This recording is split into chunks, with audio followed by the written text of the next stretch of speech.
A $112 million shockwave could be on the horizon in Washington. Terry McLaurin's holdout just took a wild turn, and now the Commanders are being linked to a blockbuster deal involving none other than TJ Watt.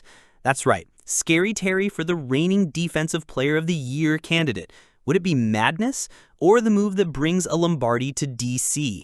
Stick around, hit that like button, and subscribe to Commanders HQ, because we're breaking down the firestorm shaking up Ashburn right now. Terry McLaurin has been the heart and soul of the Commanders for years. Through quarterback chaos, coaching turnover, and losing seasons, he's been the one constant. But now, just weeks before training camp, the tone has shifted. McLaurin skipped OTAs. He skipped mandatory minicamp. He's staying silent, letting his absence do the talking.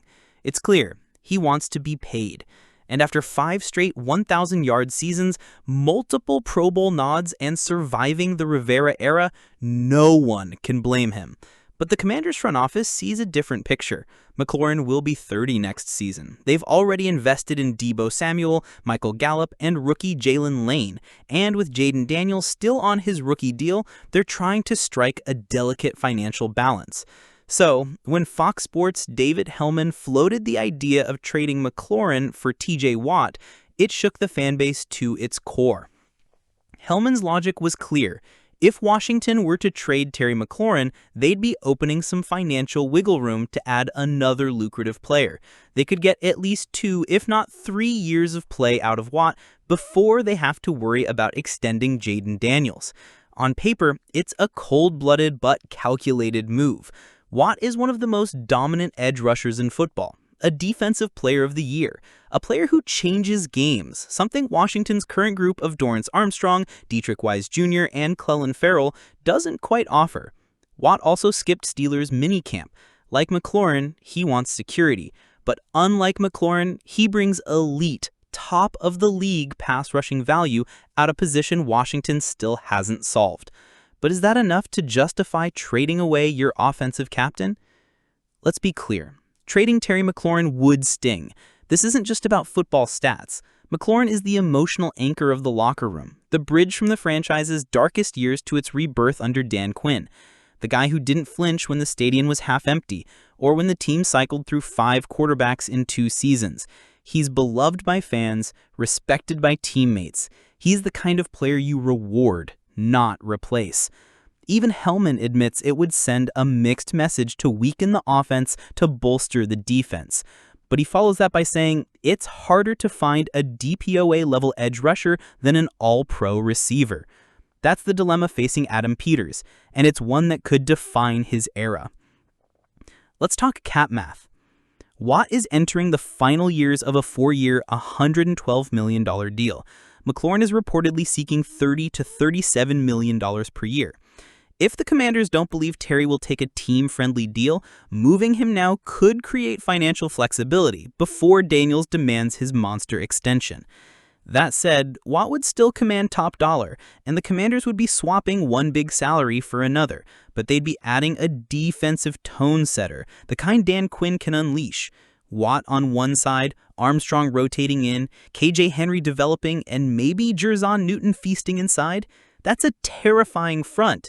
But is it worth the cost of losing your WR1? While the McLaurin-Watt chatter burns up social media, Frankie Luvu is quietly doing what great leaders do, raising the standard.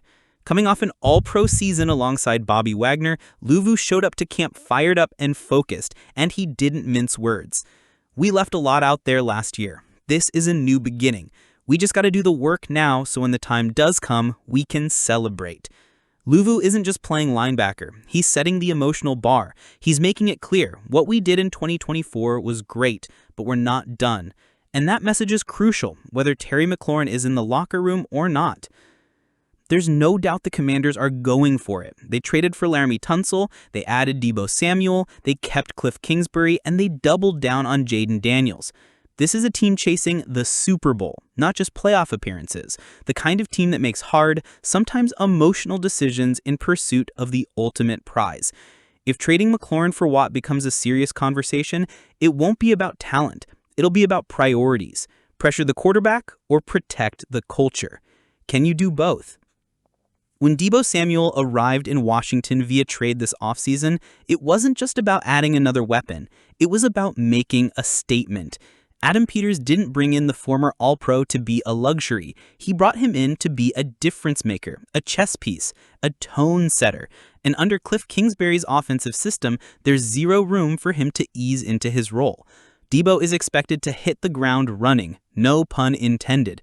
With Jaden Daniels coming off a historic Offensive Rookie of the Year campaign and Terry McLaurin hopefully back in the fold soon, the Commanders believe they have the foundation for one of the most dangerous trios in the league.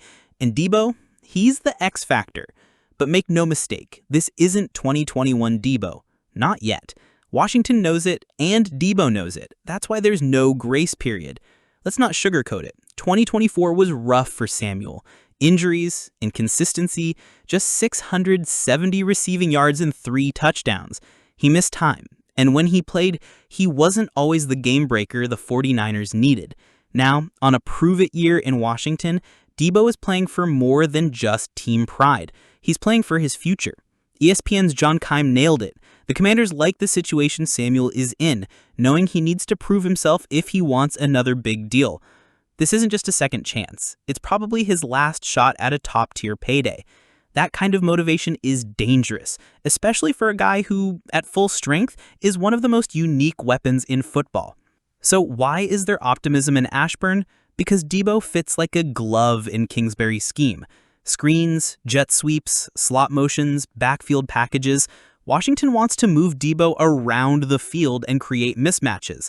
And with a newly rebuilt offensive line that includes Laramie Tunsil and rookie Josh Conerly Jr., they now have the athleticism in the trenches to spring him in space. Keim made a key point. He excels on screens, and the Commanders have added athleticism to their line, which should help open holes in space. That's not just lip service. That's a plan.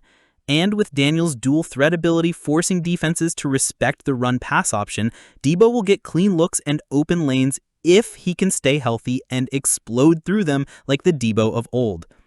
Here's the hard truth. Some fans aren't convinced. They remember 2021 Deebo, 1,770 yards from scrimmage, a walking highlight reel, a wrecking ball with receiver hands.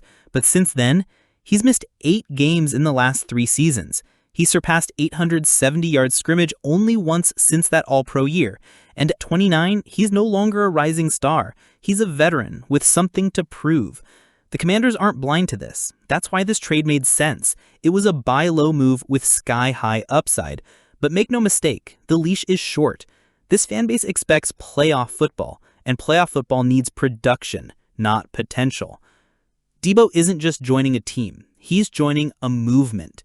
This is a new era of Commanders football, fueled by the leadership of Dan Quinn, the fire of Frankie Louvu, the toughness of Bobby Wagner, and the swagger of Jaden Daniels.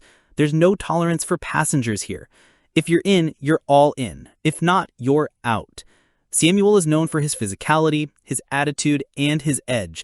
That fits the new Commanders perfectly, but now he has to match that intensity with results from week 1. No slow starts, no missed time, no excuses. So let's bring it to you, Commanders HQ family. Would you trade Terry McLaurin for TJ Watt? Do you believe Washington needs a true elite pass rusher to win it all? Or is Scary Terry too valuable to this franchise on and off the field? Sound off in the comments. We're not afraid of tough conversations here. That's what makes this fan base elite. And if you're fired up about what Frankie Louvu is bringing to this locker room, or if you think the Watt rumors are just smoke, hit that like button, subscribe to Commanders HQ, and join us as we chase greatness in 2025.